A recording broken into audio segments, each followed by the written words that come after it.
Dernièrement, à Saint-Benoît, un homme est venu fleurir la tombe de son père. Un monsieur de 82 ans, mort en juin, tombé malade à cause du tracas, d'après son fils. Parce qu'on voulait l'expulser de sa maison. L'homme habitait juste derrière le cimetière. Tout comme un autre monsieur qui ne veut absolument pas quitter sa case. Il l'a carrelé de ses mains avec les restes de faïence dont les familles se débarrassent lorsqu'elles refont les caveaux. Je ne connais pas encore. Si je suis encore là, si je suis encore dans les matamanes de Fiji là-bas, je ne connais pas, mais je suis qui. Personne ne veut pas les Fiji, ils choisissent pour mettre nous là-haut. Ben, moi, je ne vais pas, je reste là. On va voir si je connais même sera pire dans les autres, mais ce sera un peu difficile avec moi. Mais il est mort là, après il prend le lit. Aujourd'hui, Harry a la mer à proximité, la rivière où il pêche quelques bichiques. Il rend service aux familles en nettoyant les tombes en échange d'un petit monnaie. Alors partir, ça ne l'arrange pas.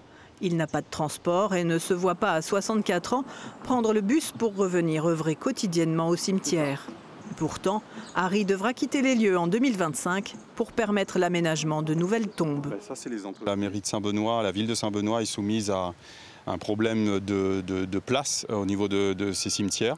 Donc nous sommes quasiment à saturation et nous devons pouvoir trouver les terrains disponibles pour pouvoir faire les extensions nécessaires et permettre aux familles de Saint-Benoît d'inhumer sur le territoire de Saint-Benoît. Aujourd'hui, il ne reste que 12 emplacements d'inhumation pour permettre l'achat de nouvelles concessions. La ville a identifié 10 fonciers d'une surface totale de 2100 m², donc des fonciers communaux qui sont aujourd'hui occupés irrégulièrement. Et donc on vise à récupérer ces fonciers pour pouvoir aménager à environ 300 emplacements. La ville a engagé une discussion à l'amiable depuis déjà début 2013 avec les personnes qui occupent. Ça concerne 9 occupants.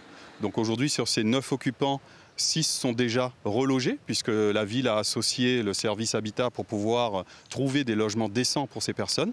Le fait d'occuper le terrain depuis 30 ans ne suffit pas pour en devenir propriétaire. La mairie précise que les personnes concernées par les mises en demeure ne remplissent pas toutes les conditions exigées. Il reste aujourd'hui 3 riverains qui s'opposent au déménagement. On continuera le dialogue jusqu'au bout. Pour trouver une solution, la meilleure solution possible. Et ça sera à l'autorité de prendre la décision ensuite des actions à mener. Pour Harry, la municipalité n'a qu'à construire de nouveaux cimetières ailleurs, sans mettre en demeure personne. Mais la ville, elle, démolit systématiquement chaque case lorsqu'un des occupants décède ou accepte d'être relogé.